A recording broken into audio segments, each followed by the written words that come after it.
Well, hi, everyone. This is Michael, and we love it more than you know that you are joining us now for Link Up and our 39th episode. And it's at Where Love Works, where we believe that you are never too young to be a dreamer, but you are never too old. We want you to believe that to get started working on your dream. And good on you for tuning in on Labor Day. What a win. Well, our hope with Link is that each week our special guest is going to connect with you wherever you find yourself today, and they're going to inspire you to become the best version of yourself for tomorrow.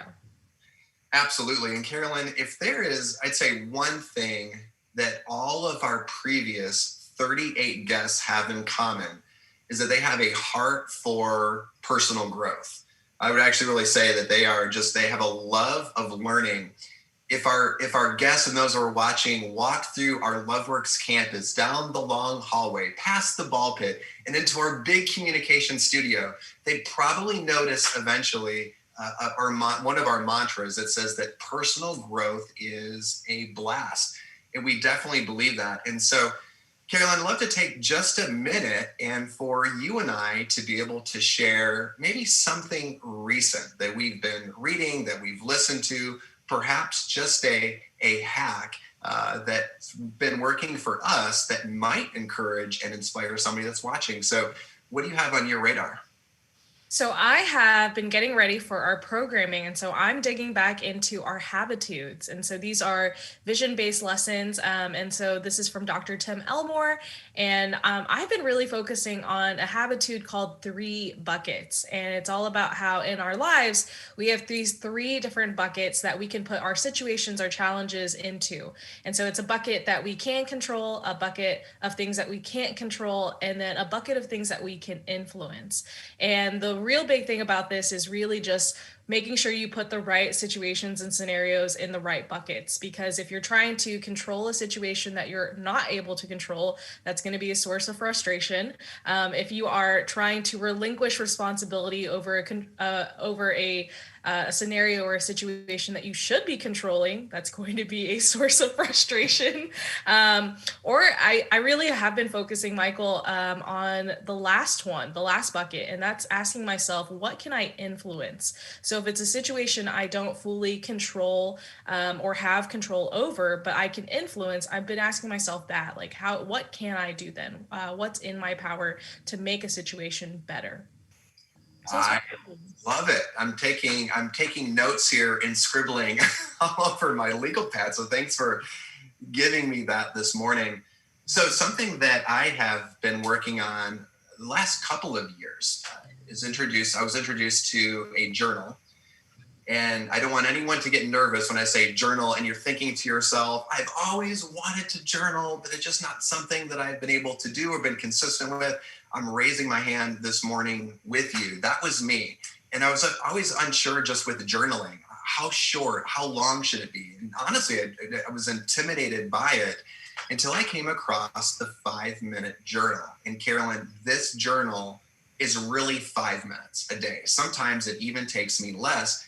And what's actually really cool about this journal is that it asks you to work through 4 questions. And so you have 2 questions in the morning, and you have 2 questions before you turn down for the night. And so I would say I spend on average maybe 2 minutes in the morning, 2 minutes in the evening. And I'll share just quickly one of the questions that I start off my day. And this has just been real powerful even recently. And the timing of this question is interesting because it asks you first thing in the morning to write down 3 things that you are grateful for. And if you think about it, that question, you'd think it would probably be asked maybe in the afternoon or in the evening, after you have, lived like a full day. But it asks you first thing in the morning. And I love it because it just really helps getting your just head straight, really get your mindset in the right place and your attitude. And so I really often find myself looking for the very small things. And so regardless of what happened the previous day, this question is geared towards, okay, right now in these first few minutes of the day. So even if it's, being able to put my feet on the floor, brushing my teeth, that first sip of coffee, has been something that's really encouraged me and really has helped me to, get, moving with the rest of my day.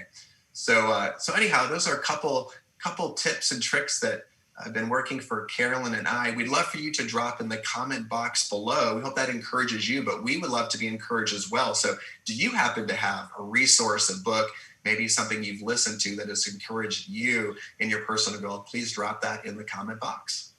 While you're doing that, that also brings us to our roll call time. So go ahead, let us know who you are, where you're from, what age you are, your whole family. Chime on in, whoever's listening out there, and also answer this question. We have a fun question of the day and for you to discuss, which is, what is a language you've always wanted to learn? Michael?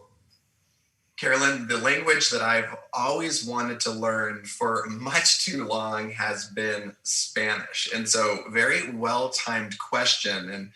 And hopefully this will encourage me to get started sooner than later. How about you? I've started a few programs on Duolingo, from Spanish to Japanese to even Vietnamese, Michael, and trying to figure out a different dialect. So I'm going to say those are all probably on my list of languages to actually learn and not just learn flashcard words for. Absolutely. Well, let's hold each other accountable. Hopefully we will get there together. Well, okay, dreamers and doers, as Carolyn mentioned earlier, we're thrilled on this Labor Day, wherever you happen to find yourself, maybe just sitting at home, you're outside enjoying the nice cool weather before it heats up, or you're even getting ready to go out on the lake.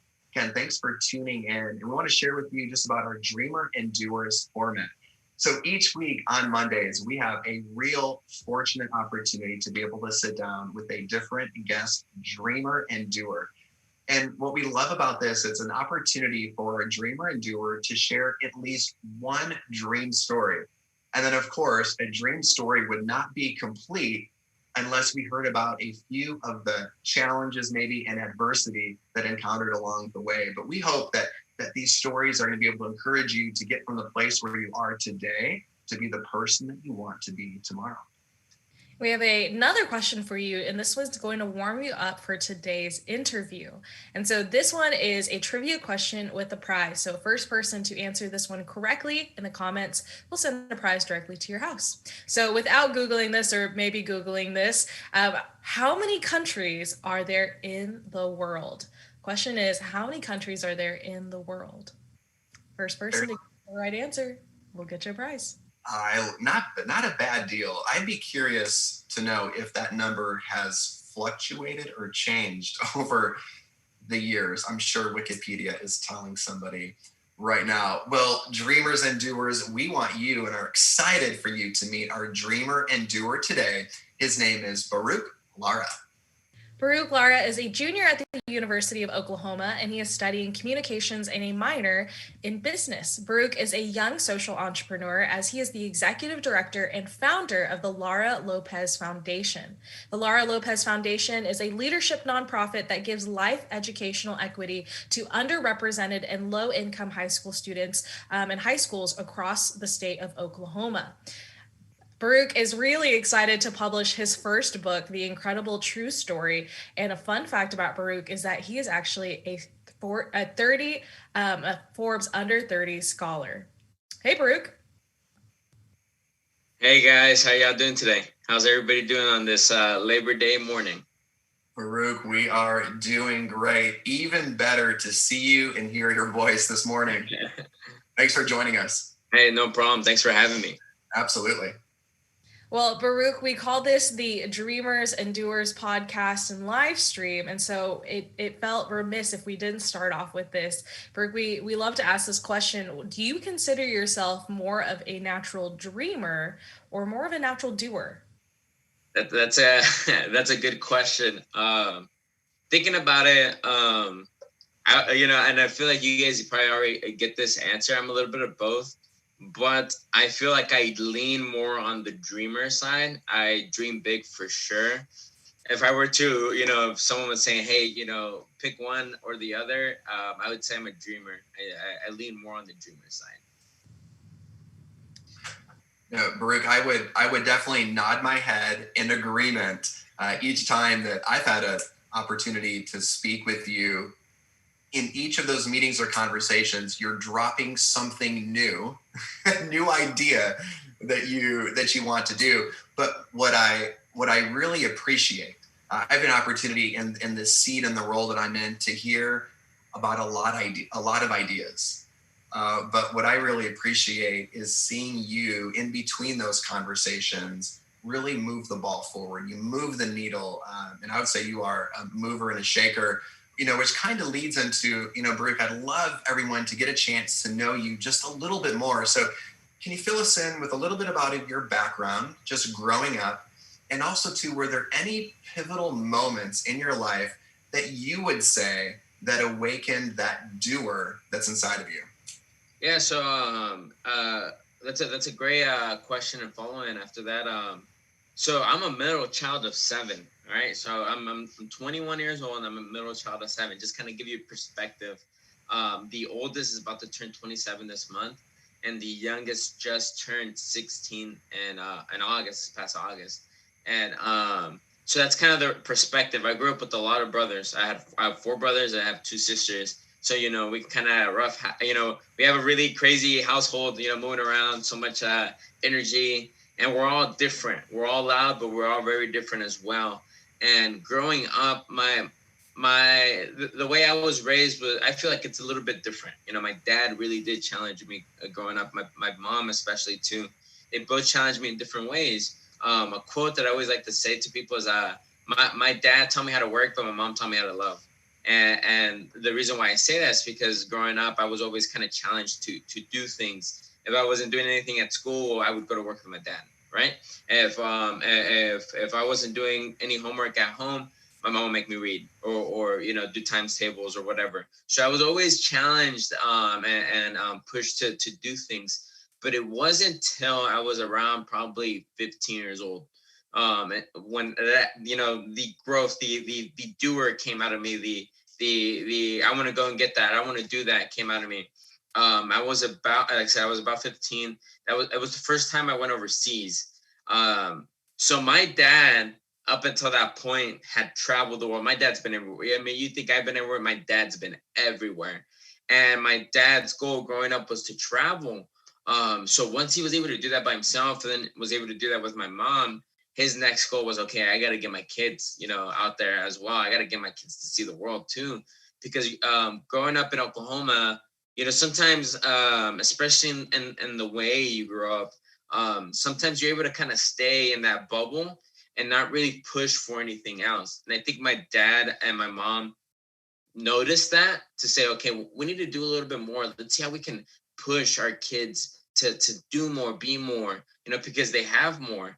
And it was through traveling. So my older siblings got to go the summer before I went. And I was so angry. I was like, I was telling my dad, I was like, when do I get to go? When do I get to? And my dad's like, well, you got to earn it. He was all like, this is the deal he made. He was like, you got to bring me straight A's and you got to help me at the family business. So you have to bring me straight A's and you have to do both. So that's what I did. I did a straight, I brought him the report card for both semesters, and I was working with him all summer. And then, December came around. He was like, all right, we're doing this. And I was like, super excited. I was like, yeah. And I remember I was telling my dad, I was like, I see myself like as when we were overseas, right? I told him, like, I see myself as Indiana Jones, going about it and stuff like that. Because we went through a lot of different places. And I think it was, like I said, it was 15. This is kind of the story that kind of leans into it. All right. To where I became a doer. I was 15 years old, and we go through the concentration camps, the World War II concentration camps. And this one, the one we went, was Birkenau, Auschwitz, right? Kind of the worst one, in the history books, they talk about that one being the worst one out of all the concentration camps. And for our viewers that kind of don't really know what a concentration camp is, it's an internment camp, a work camp that the Germans put, Jews and other people that they didn't feel accommodated their ideal person in. And there was a lot of different bad activity, as one would say, in these places. So we were able to kind of go through the whole camp. And I remember he pulls us out after we get out. My dad pulls us out. He sits us all down, me and my siblings, and he looks at us. and he just kind of hits us with the question, what are you doing? And I'm sitting there, and I'm like, I'm sitting. If that's what you're trying to, want me to answer. And he asked, he's like, no. My question is, what are you doing in life? And then he follows in by saying, the sins of what happened in this period are still, spread across the world. And I was 15 years old when he's telling me this. He's and I'm sitting there, and I'm just kind of like, what do you want me to do? Like, move the world? Like, I'm only 15 years old. And he looks at me again, and he says, Baruch, at 15, I was providing for a family. I had to make ends meet with going out to work and putting, helping your grandmother and putting food on the table for your uncles and aunts. It's like at 15, I was already doing something that someone who's 30 is doing. And he said, now think about that. Now think about the resources and opportunities that you have. You have more than me at this age. And he says, and I challenge you to do more. I challenge you to do better.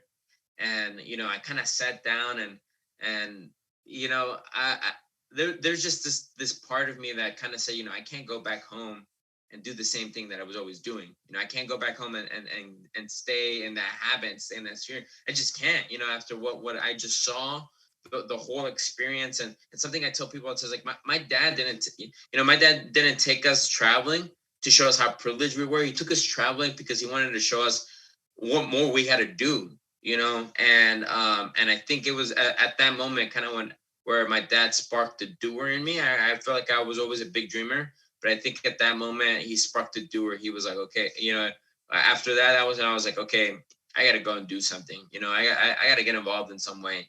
I got to help someone in some way, shape, or form. And I think that at that moment was where he did spark that doer in me. Baruch, thank you for just painting a really vivid picture of what that moment looked like, that awakening moment, because I feel like I could really see it in the, just the gears churning inside your head at 15. And your dad asks you, what are you going to do? Like, what difference are you going to make in this world? I love your response. I think it's a very natural one of being like, I'm just 15. Like, what do you mean? And because I think that's something that we see as, like, when we were teens, and I think a lot of our middle school and high school students, they say to themselves, I'm just this. I'm just, a kid from Oklahoma. Like, what am I supposed to do with this? And I think it's really cool because you have this story of, you being awakened and a desire in your heart being stirred up to do and change something in this world. And I think people do experience this moment, that tugging on their heart, that burden on their heart to do something more. But a lot of times it kind of ends there. Can you talk with us about how this passion continues, about it's not just a cause and a trip and a memory anymore, but it leads to the things that you're doing and what you started doing? So excellent question. So at that moment, like I said, he sparked the doer in me, and that following after that was kind of the question of all right, Brooke, so what is it? Okay, so what is it that you're gonna do, right? And something that kind of formed during these trips, and kind of, it's like a mantra, more so philosophy in my life. But something I always tell people is, like, what I think with the human being, everybody as humans, I think what we're all called to do is pretty simple. It's to love and to serve. To love one another and to serve one another, and whatever way that looks like. And to me, that way looked like an education. Like I said, growing up, I had a lot of different great opportunities. So I was able to go to private boarding school. I was able to go to a private school, and I was able to go to, like, a low-income public school. And that's where I ended up at the end of the day, was a low-income public school, because I felt like I couldn't add value to the boarding school or the private school. But I felt like I could add so much value into a low-income public school. And I got involved at school. I was able to, I got involved in student leadership, being able to kind of formulate the assemblies, right? Participate in, like, volunteering events and all these different things. And, the serving aspect of it, right? The being able to just serve my neighbor in whatever way I could. And I remember I got to my senior year of high school, and I ran for student council president. I won. And that year for me was, okay, major impact. How can I then create a chain reaction, a major impact? And we changed everything. And the crazy part was kind of like our output on changing everything from philanthropy to school events to to even then encouraging our students to be in class. Our whole year, like the school that we changed into was something different from what it was done in the past years, right?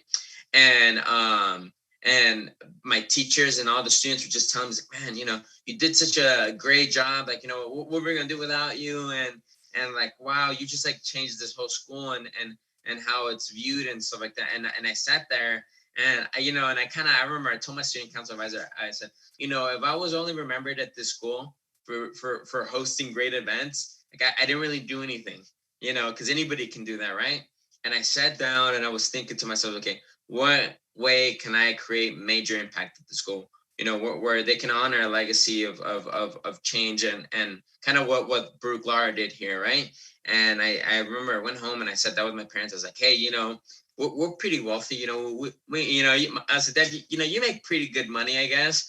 I told him, I was like, why can't we save some money and start a scholarship fund for student at my high school, right? And at first he was kind of like, especially my dad was a little bit backed up, and he was like, well, why can't I just like give that money to you, And I told him, I said, you and mom taught me to figure it out. You and my mom have taught me, I feel like the right things for me to thrive in life.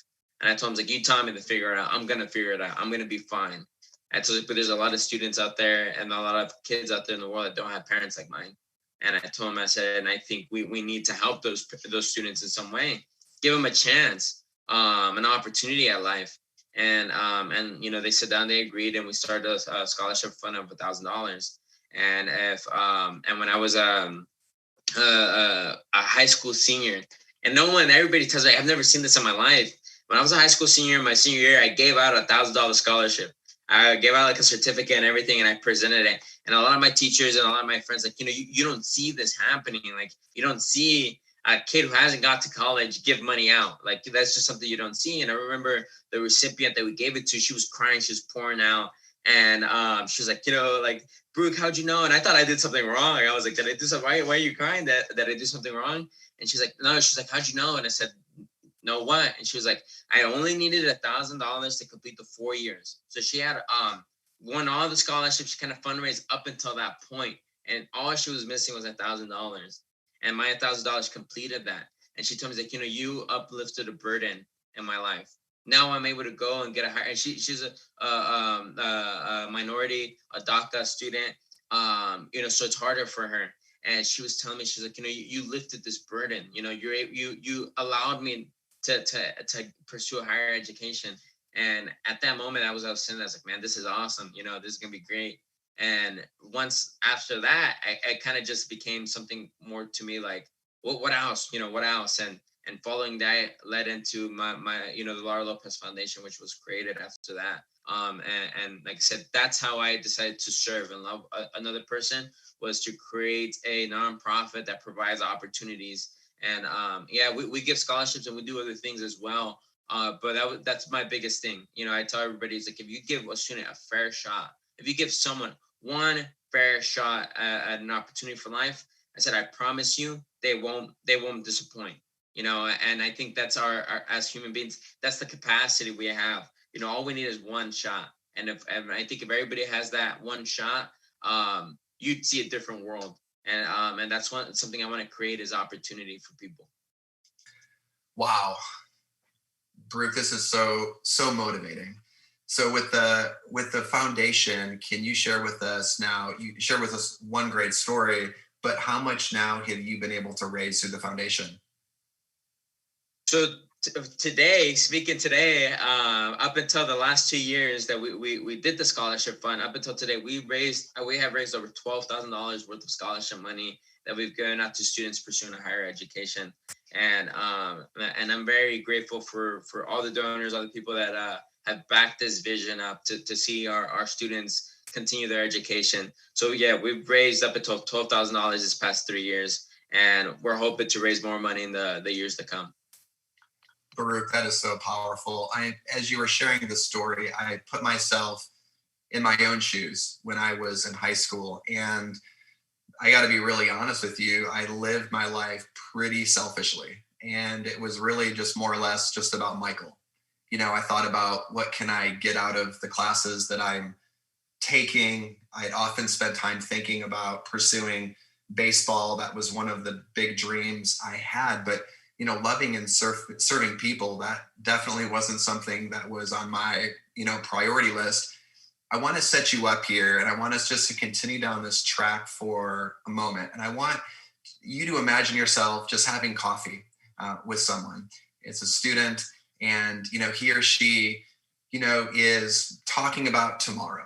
They're talking about, well, one day, or after I graduate and get my diploma, then I'll really start doing something. That student that you could sense or even shares with you that they feel stuck when it comes to pursuing their dream. What is one bit of advice that you would give them? Michael, this is something I think you could speak to, because this is the thing you were telling me when we first started meeting was write it down. That's what you just kept telling me. I remember we would sit down and have these meetings, and you'd be like, write it down. Just write it down, put it on paper, whatever, write it down. I would recommend, and number 2 is go and do it. Write it down and go and do it. I remember I was one of my friends who works under my foundation is a great friend of mine. He was looking at me, and he wants to start a nonprofit too. And he told me, he says, man, he was like, I don't know how you do it, dude. He was just saying to me, he was like, man, I don't think I can do the things that you're doing and stuff like that. And I told him, I was like, dude, I looked at it, I was like, man, I'm piecing this together as I go. I said, there's times I'm like sitting here, I don't even know if I'm doing something right. And I told him, I was like, but the thing that matters is taking that first step. I always sounds like, that, and as cliche as it sounds, as repetitive probably as it sounds, that everybody kind of sits there and keeps hearing that question, that response. It's true. Just, go and do it. I started my nonprofit. Like, I actually started doing this when I was 18 years old. And I remember it was my sophomore year, and one of the upcoming freshmen that was in, she was talking about getting a nonprofit studies and doing that. And I remember one of my friends was in the room and I was in there, and he was like, don't major in that. He's like, just go and do it. And it was funny. She's like, well, I wanted to learn before I do it. And he looks over, he's like, well, like, Baruc started a nonprofit, and I was like, Baruc, have you taken like one nonprofit class here at OU? I said, no, like, I have not actually. And I tell him, like, some things in life and a lot of things in life, it's all about just taking that first step. If you're able to take that first step and just move forward with it, and it's okay to fail. Don't be afraid to fail. I think failure is it's a power. Failure is a power. And I think people should not be afraid to fail. I think people should be afraid of not trying. Not trying is a scary thing to me. I sit down and I sit there. I was like, man, imagine if I didn't try this. Imagine if I waited after college. Because that was the plan. And I told myself, like, man, I wouldn't be in the position I am today. And people see that. If you try, people see that. If you're not afraid to fail, people see that, and they want to help you. And the more people see that, the less you'll be likely to fail. And I think those are the 2 things I would tell a student: just go and do it, and write it down. And after that, usually mentors follow. Usually experience follows, and experience turns into knowledge. So all of that, you're growing in that pace and that aspect. So and something I tell people all the time too is, you're not the leader of tomorrow. I tell people, especially when they look at younger people, I kind of get upset because, adults say, like, oh, you guys are the leaders of tomorrow. And this is something I tell students when I go and speak at high schools. I said, no, you're the leaders of today. Because honestly, tomorrow might be too late. So you're the leaders of today, and you have to own it. And I think if you own that every single day, man, your path it comes together on its own, and you're able to the run through it instead of walk or cautionally fast jog. I love that, Baruc, and just the encouragement to just go and do it. Be more afraid of not trying than failing. I think that's something that is useful to hear in a lot of different parts in our life. So one of the things that you have gotten to now do, and you're getting ready to do, is to release your book. Could you tell us a little bit more about that and what a future reader can look forward to from it? Yes. So I am excited to announce that I'm going to release the incredible true story in my first book um, soon. We'll have the big announcement at the end, but soon. Um, this book, I wrote it for young people. You know, I think Michael, you and Carolyn just asked that question of what would you advise a young person, right, who wants to pursue that dream or who's waiting. This book is particularly for young people. It's to sum it all up, it's the reflection of my trips. I talked early on how I was able to go around the world. So we, as my teachers like to call it, we did a world tour. We did 3 different trips. So there's 3 different phases of my life that I, and in the book it's not in chronological order, but the stories come from 3 different aspects of my life. Where I traveled around the world, and we would leave for a month and we just kind of backpack through Europe and go to Egypt and Israel as well, and some of those countries there. And the biggest thing is I push young people to reflect. Like I said, I started writing this book when I was 18 years old, and I was I want to say like a junior, senior in high school. And I mean, one of the reasons why I started writing it too is a kind of funny story falling into it. So I would tell these stories in my English class, in my junior year English class, and I remember my teacher would tell me, she's like, you're too distracting. Stop telling the stories, because I would just burst out during class in the middle of class and start saying like, oh, so one day I was like, going through Egypt and I was on this camel, and she'd just be like, she's like, oh, you're too distracting. And I remember she looked over to me. She said, she's an English teacher, right? And she was like, if you write your stories down, I'll read them. And I said, what? I was like, are you being serious? Like, yeah, if you write them down, I'll read them. And at that moment, I kind of started thinking, I was like, that's not a bad idea. And I kind of started thinking a little bit more. And it's funny because, like I said, I wrote this book when I was 18, and I'm about to publish it this month. The manuscript for that book changed about like 5-6 different times. And I was sitting there, and I remember I was kind of the reason why it kept changing. And I think we'll see this in young people, especially in college students. The purpose was changing. The question I was trying to answer is, what's the purpose for this book? Why am I writing this book? Why is it so important for people to hear these stories? And I can vividly tell my co editor. I told him when he started editing the book, I told him, I said, like, hey man, it was like, I told him, I'm not asking you to listen to me. I'm not asking you to, whatever you hear and see from this book, I'm not asking you to accept it. Like, I'm not telling you to do any of that. What I'm telling you to do is to think. And I remember after he edited the whole book, he told me, he's like, man, I kind of thought through my life. And it was interesting, Michael, you opened with the question when you journal, right? And the first question I think you were talking about is what are you grateful for? And that book talks a lot about that stuff, right? If you're more grateful, I think you do more. And the reason why I'm saying this and why I'm kind of giving you like a summary of it is because when I started writing this story, I started visiting back to all the different experiences from these trips, right? I went to go and sit down and talk to my parents, and I kind of was just summarizing a lot of the things. What happened was, and what came to the story of reflection and thinking and challenging young people to think, was because when I started writing this story, I looked at my life. I looked at it and 3 different parts, and I started writing on paper. You talk about journaling, right? Journaling is very important. I started writing on paper up until that point, up until that day, all my past life. I wrote down all the good things that I did, right? I just, came up with the list of good things that I did in my past. And that list was so small. That list was so small, right? And up until that point, I wrote about my present life, right? I wrote about all the things that I am doing at that moment that are good, that are impactful, that are strong. That list was small. And then I wrote about 2 futures: the future that I want to be a part of in the next 5 to 10 years, and the future that I didn't want to be a part of in the next 5 to 10 years. And then I kind of took a step back and put all of that together. And I asked myself, am I going in the right path? And the path that I was taking, what it seemed like I was taking, was the path I didn't want to be a part of. And I sat down and I looked at that. You're looking at yourself like, man, this is a kid in high school, and I'm 18 years old. It's like you haven't lived a lot. 18 years old is a long time. If you think about it, 18 is a long time. 18 years is a long time, and you sit down and you look at that, and I looked at that and I sat there and I was like, gosh, I just kind of sat there. I was like, well, what am I doing? And then I revisited that experience with my dad, and I was sitting there. I was like, man, I'm not doing enough.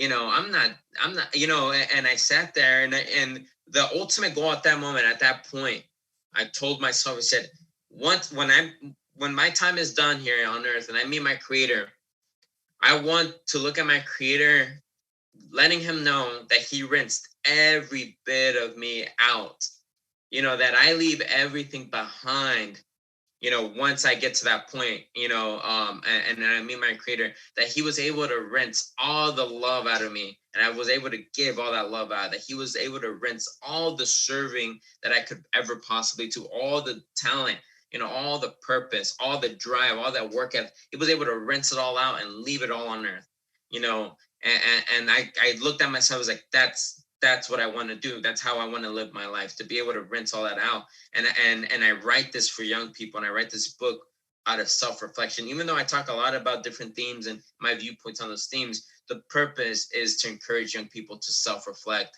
and to look at their lives and seeing, are they on that path they want to be on, or are they on the path that they don't want to be on? And what are they going to do to change that? And the incredible true story, that's what it is. That's the philosophy behind it, as reflection of life. The incredible true story, if you want to put in a one short sentence, is a philosophy to reflect on your life. An incredible true story it is. Thank you for taking just a few minutes this morning and letting us in on just all that has happened just through your life and what you've given. And I love a book that's written based upon a reflection, and it just shows the posture of your heart, and the spirit of that book is hopefully it's going to lead millions into action. Well, Baruc, as we begin to wind things down, we still have a big announcement to make, because we've announced the name of the book, An Incredible True Story. You give us a little bit of insight about it, what we can expect, but we need to know the release date. So that's going to come during our question and answer in just a few minutes. But Carolyn and I are going to ask you to go several years back, like 4 or 5. And if you had a chance to, talk with your middle school or high school self and share one piece of advice, what would it be? One piece of I would have a list, but the number one, listen to your parents. I was like, your parents. I remember I would go through a lot of the life lessons, because I'd say those two. I would say two. It'd be two things. I would say listen to your parents and find mentors. And the reason why I say that is because I wasn't listening to my parents early on in my childhood. Elementary, middle school, a little bit of high school. Because young people, you think you got it. You think you're, hey, I got this. I don't, you lived in a different time. You have not lived in my time. So you wouldn't understand, right? And my parents would give me all this great advice, and I wasn't taking it. And it wasn't until I started forming mentors, right? And Michael, you being one, and Carolyn being one of my mentors, along with, kind of have that long list of mentors that I always reference back when we talk. And, I started kind of finding a lot of those early on in high school. And and it's funny because, I would ask them questions, and I would kind of get involved in their work area and stuff like that. And they would tell me the same things my parents told me growing up. And I was sitting there, I was like, that's funny. He's like, why? He's like, because my parents have told me this for years back. And they would say, oh, you have a great set of parents. They kept telling me that. And I would say, and I would sit there and I was like, man, maybe I got to listen to them more. Maybe I got to sit down and ask them a little bit more questions. And honestly, that's something I would recommend more. Listen to your parents, or listen to your elders. The people that have been there for you. If it's a teacher, if it's you or Carolyn, for the LoveWorks students. But I would say listen to whoever is your elder who's putting forth time and energy, for your well-being. I would say listen to them, because they've lived quite a longer time than you, so they have some type of knowledge to give some type of great experience to share. And I would say that is listen to your parents and follow up with find mentors. I love that. I might have been clapping when you said listen to your parents. It's a very true statement. It's very real. I don't think most teenagers get that until maybe they get to college and then it starts settling in a little bit more. But Baruc, this brings us to the last part of our interview, and this is one of our favorites. And you're going to get to join a host of really great dreamers and doers that have done our last minute link. So this is where we give you 60 seconds to say whatever you would want to our dreamers and doers out there that are listening, and just share whatever message that you have on your heart. So I've got my timer here. We're going to do a nice 60 seconds. Are you ready? Yeah, let's do it. All right, ready, set, and go. Kind of like my closing speech, as one would say, to our dreamers and doers out there in the world, and this goes to everybody and anybody that's listening. Go and live a life that you won't regret. I talk about self-reflection and the incredible true story and what that is and my nonprofit and what else I want to do in my life, right? And I remember I was telling Michael and Carolyn a week back, and I was like, the big thing is I don't want people to look back in their life, 40, 50 years down the road and say, man, I wish I would have done that more, or I wish I would have made, those decisions better. Live your life to the fullest and live it to not for yourself, but for others. I have this theory. It's called the looking at your back theory. And I kind of tell this to people. I said, if everybody's watching out for each other's back, you will never have to watch out for your own, because you know that someone else is already watching out for. So you never have to turn back. But the first thing starts with you looking out for someone else. And if I can tell my dreamers and doers to do anything in life, is to live it to the fullest, but live it for others. And I promise you, if you do that, the doors and the opportunities that are gonna find you are gonna be tremendous, and you're never gonna regret it. The one thing I remember, me and my dad were talking about it. He was telling me, he was like, why are you doing this nonprofit? You're not making any money. I said, Dad, the day I started helping people was the day my life began, and was the day that all these opportunities, all these people that I know want to help me and push me forward. So if I were to tell anybody anything, any dreamer, any doer, anything, is to live your life to the fullest, but live it for others. Because if you do, then the mystery of life will kind of unfold. And I promise you, when you look down at the end of your life, you're gonna sit there and say, I left it all out there, and I have no regrets. Boom. Live your life to the fullest, but make sure you live it for others. That's where the real opportunity and real life-giving stuff comes from. Baruc, thank you for sharing that message with all of our dreamers and doers out there. Baruc, we're going to give you a quick break. Michael and I are going to share some announcements. Viewers, listeners, as you guys are out there, drop your comments inside the comment box. We're going to give just a quick moment for some announcements, but we'll have some Q&A in just a bit, and an announcement of when Baruc's book will be released. Carolyn, I am anxiously eager to hear that date and that announcement. Yes, definitely. We want to talk about it's fall. We're in school season. We know that it's been unusual and it's been different, but we definitely want to make you aware of our resources at LoveWorks. And these are resources that are available to anyone and anywhere at any time. And there are brand new digital resources. And Carolyn, I would love everyone to hear just a little bit about that, but then also to the release of our next special block of leadership lessons today. Yes, we get to release a new block on our at-home leadership platform. And I know during this pandemic, we have probably been watching more movies than we ever have before in our lives. And so what we've decided to do in our at-home leadership course is that we're going to be pairing our leadership lessons up with movies.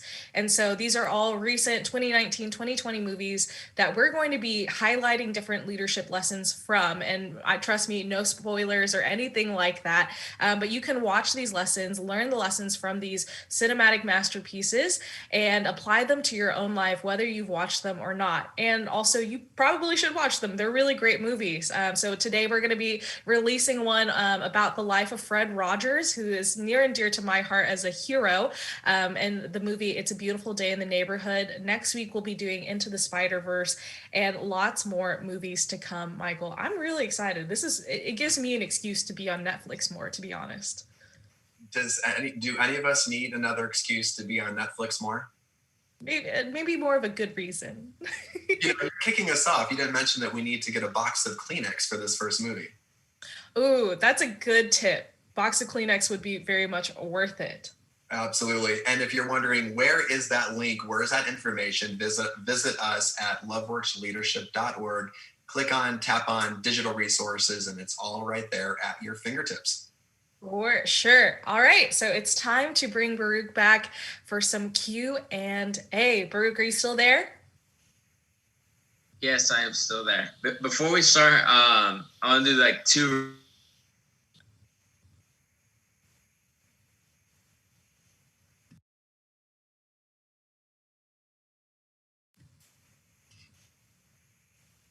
It looks like we just lost a little connectivity. That's okay. Okay, there we go. I'm back. There we go. Woohoo! Okay.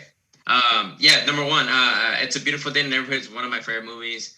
I love it a lot. Yeah, they're right. You better have a box of tissues. And number two, I love the idea of time movies and leadership. Not that long ago, I was at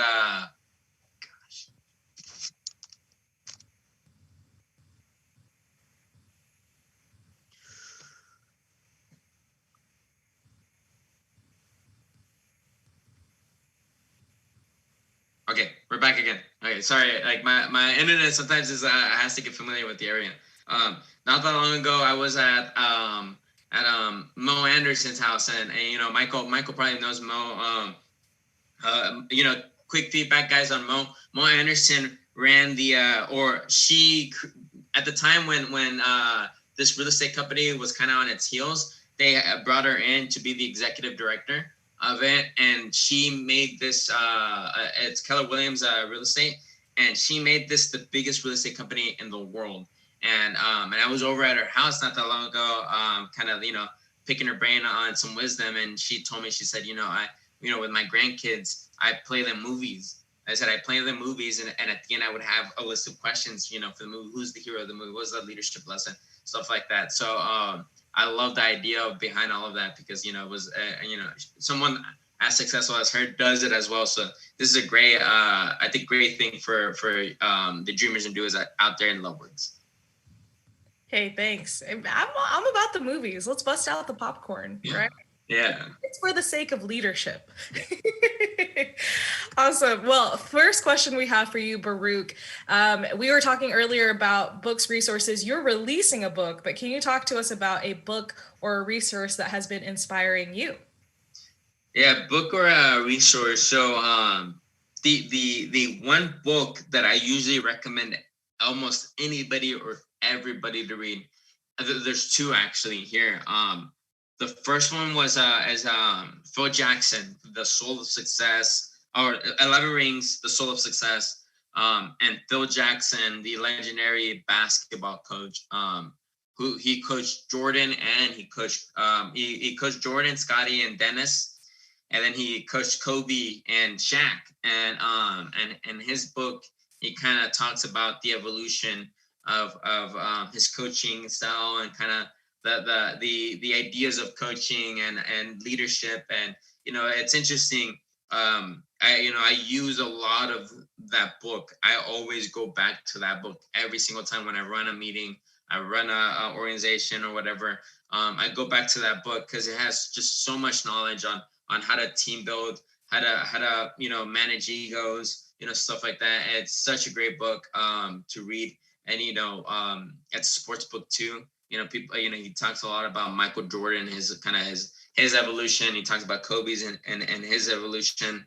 And I think students, of any age would enjoy that book. And number two is, I just started reading this book too, and it's very powerful. And I just finished it. It's called The Last Lecture. and it talks about a professor who was diagnosed. I think it was like the University of Pittsburgh. They would do these sessions that they would ask professors, if you were to give your last lecture, what would that be on? And then they would allow the professors to give the last lecture, and they asked one of the professors to give a last lecture. And the thing was that he was diagnosed with cancer, and it was already at a late stage, and so he was giving his last lecture.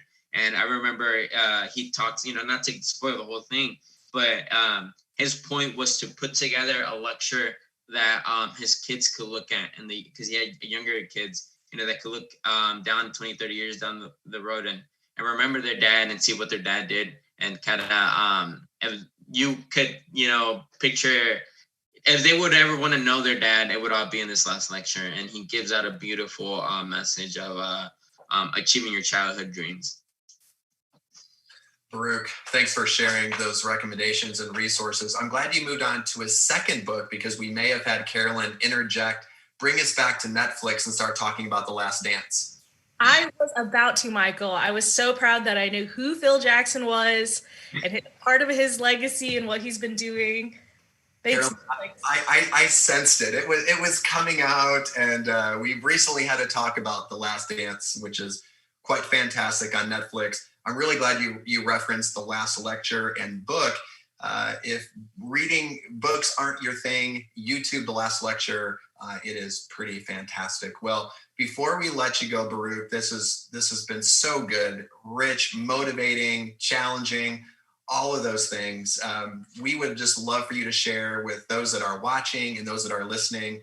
Where can we find you? Where can we learn more about you? And can you finally tell us about the book release, An Incredible True Story?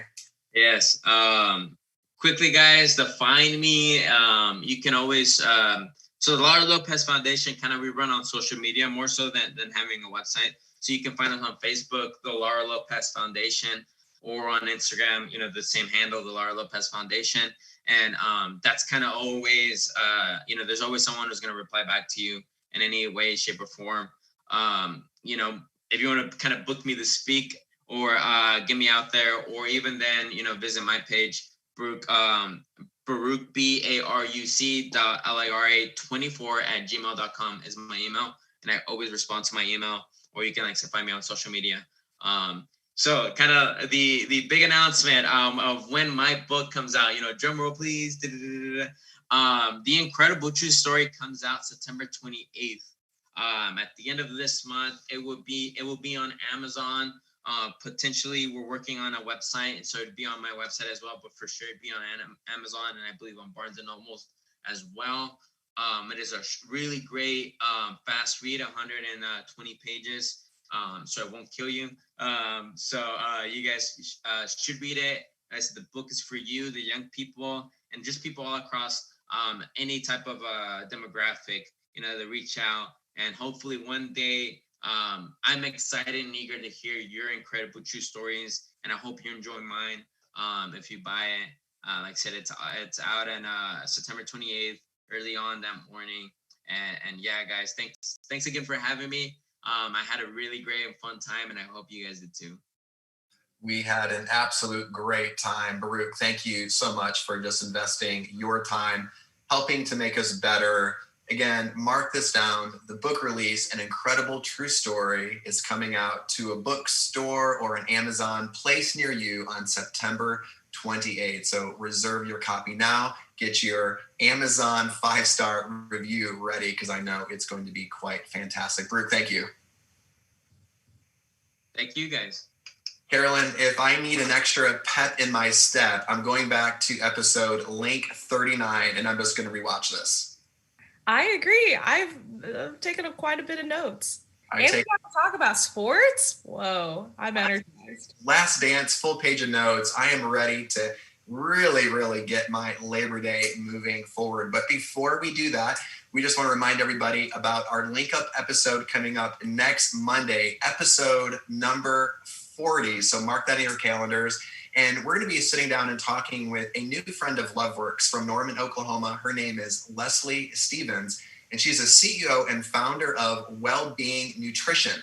She's worked with people of all ages, but in particular, entrepreneurs and helping them to become the best version of themselves. So get your foam roller, your Pilates mat, or your dumbbells. I don't know if we're going to be doing any working out, but we're going to talk about some really cool stuff that she is helping people become the best version of themselves. So you definitely don't want to miss that. For sure. And just a reminder to visit our website, loveworksleadership.org, to apply to our at-home leadership programs and access all of those great digital content resources today. And remember, everybody, that real leaders, they don't blend in, but they stand out. Dream big. And do your dream.